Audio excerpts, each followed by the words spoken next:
Hi there. My name's Ed Beardsley. I'm the lead trainer with NFORS Analytics, and welcome to NFORS Analytics Basic Use. There'll be several videos in this series where we talk about all sorts of good stuff about how to navigate the system, how to filter out for time, filters, building visualizations, workspaces, all of those good things.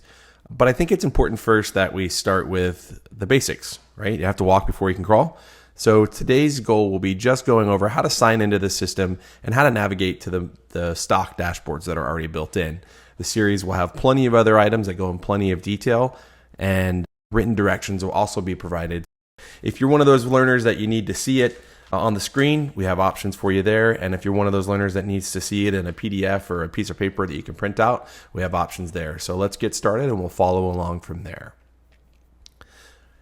As you can see on my screen, I'm on the basic welcome page. It's just the analytics.nfors.org/main. Just a website you save a link in your favorite browser. I use Chrome, but you can use whatever you prefer. And all we're going to do is go ahead up here to the upper right-hand side and click on Sign In, and we'll credential in. When I credential in, there will be a video that goes over creating those usernames and passwords, how you can change your password. If you're the system admin, how you can change those. You see here, I've got my test user that we're going to use. A shout out to Iona McGregor Fire District for letting us use their data to kind of play around in. So that'll be the sample set that I'll use for a little bit of this. But this screen's got a few things on it, right? If we forget our username and password, we've got that right here. We can reset our password, or we can sign up if for whatever reason our administrator hasn't set up for us. So just a few things that we can do from here, but I'm going to go ahead and left click to sign in. And this will get me to this splash page. This is the page where there's a lot of good information. It's a good start to kind of scratch the surface on what we have available in the system. We have a recap so we can see what shift it was yesterday, what shift it is today, the types of calls, the incident numbers that are listed for those. If I click over here, I can look and see, okay, how were our units performing yesterday? What was their EMS turnout? What was their fire turnout? All sorts of valuable information right here. We have the weather there just in case you can't look outside and see what it is. You do have that option, but this is just the basic splash screen, and we don't spend a whole lot of time here today. We're just going to start talking about how we can get to our workspaces and then most importantly our dashboards. So you have workspaces right over here on the left, and then you also have it into the right. I don't want to get too deep into the weeds about building workspaces. There is a video that will cover that. But the best way to think about workspaces is that it's a folder where you can keep the dashboards that are relevant for you. So think about if you're in the operations division, maybe you really are concerned about performance of your trucks. But if you're in fire and life safety education, maybe you're more concerned with how many fires we're having in a geographic area or somewhere that a community risk reduction program would be more valuable. So that's really what workspaces are about. Workspaces is where we're going to live most of the time in the NFORS analytics side. Fight the temptation to click on this reports one to get the information that you need for your custom workspaces. We certainly will cover what those are, but workspaces is what's going to get us to our dashboards and get us the information that we need. I'm going to go ahead and click on workspaces. I can do it here, or I can do it in the upper right hand corner. And you can see here I have a list of a few workspaces that I have built. Again, these are folders that kind of store the items that we want. Since we're just talking about basic navigation today and getting to those stock dashboards, I'm going to go ahead and click on Demo Workspace, and that's going to allow me to get into my demo area where I have some test dashboards already built. So I'll left click on that, and I've got a few workspaces already built in here. These two starter ones, the incident dashboard and the response dashboard, are two of the ones that we'll probably train with the most. And the way to think about this is incidents are going to be exactly that. They're the incidents that you respond to. If you're looking at how many times Mrs. Smith has fallen at 123 Main Street and you want to count those incidents, that's where we would do that in the incident dashboard. If Engine 12 and Rescue 3 are the two units that respond there and we want to measure their response or their performance, we would live over here in the response dashboard. So for today, we're going to look at the incident dashboard. Again, just basic navigation, kind of figuring out how to get in the system and just see a couple things. First thing we'll notice is we have a map here that shows where all our incidents are. We have a count over here that displays the numeric count. And then in the upper right hand corner, we have this time selector. Now there's a whole video on selecting time and how that works. So I won't spend too much time on it, but let's just say we want to look at the last 30 days. I just click on this year and change this to the last 30 days. I can click over here and do the same exact thing by typing in 30, not 300, and then hitting days ago, and that'll get me to the same place.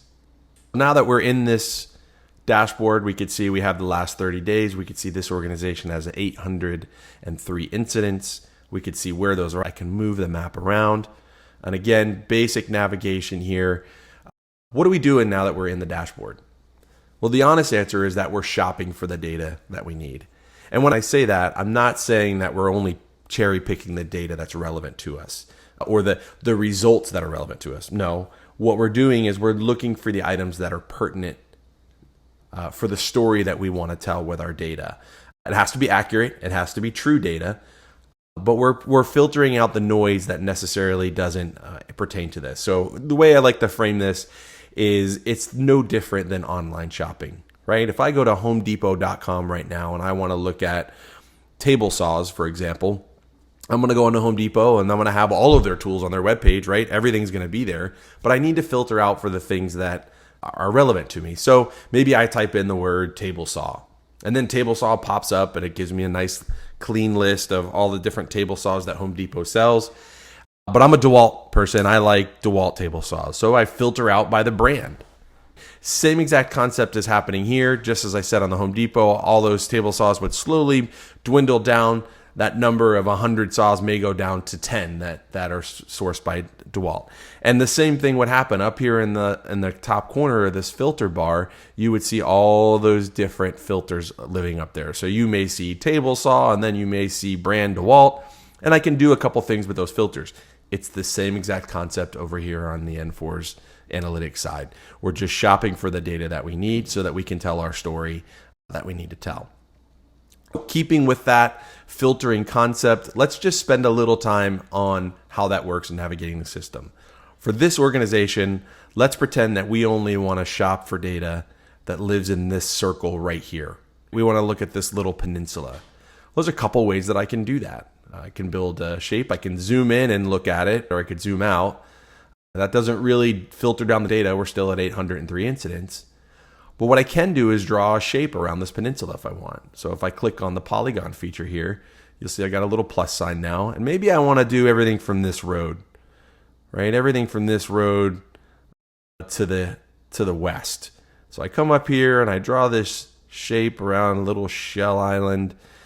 And I kind of get an idea of where that road is. Maybe we're going to come right here, and then we're going to close this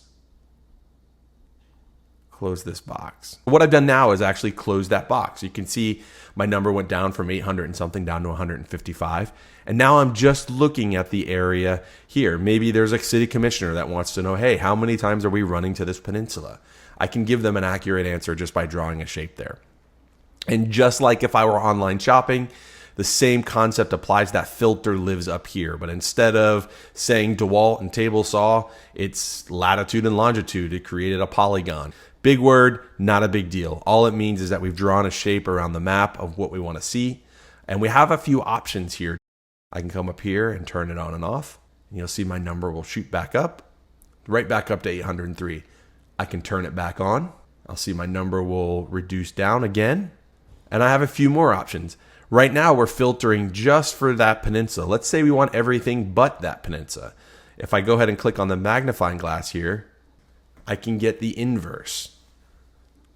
If we look at our peninsula now, everything's blank there, and I'm getting all the incidences that don't reside within that geographic area.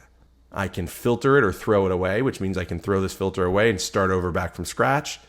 Or if I wanted to, I can name this filter. Maybe it's something that I use all the time. So I left click on name there, and I call this my sample filter.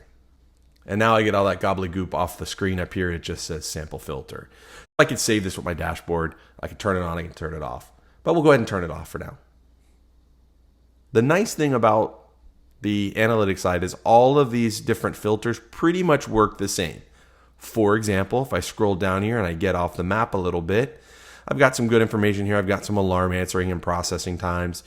But if I scroll down here to my incident types, I can do the same exact thing that I was doing before, where I'm filtering out or shopping for the data, but I can do it with the tables. So you can see here I've got my incidents here. We've got fire, EMS, and other. Maybe I just want to look at EMS incidents. So same as before where I would draw a polygon to create that filter, I'll do the same exact thing with the EMS side.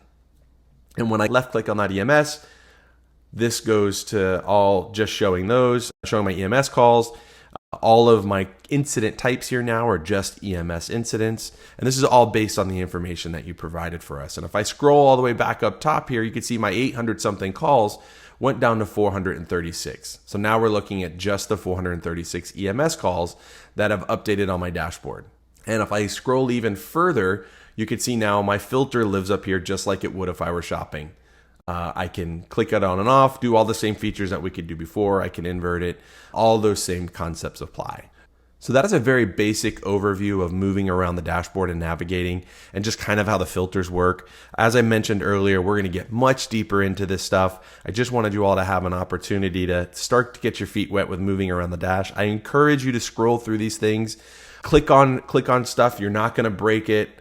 Filter out for whose first due area it was, or maybe what unit it was. I can left click any of these and it's going to filter out. Let's say we filtered out for engine 72 and now looking at it, we want to look at something else.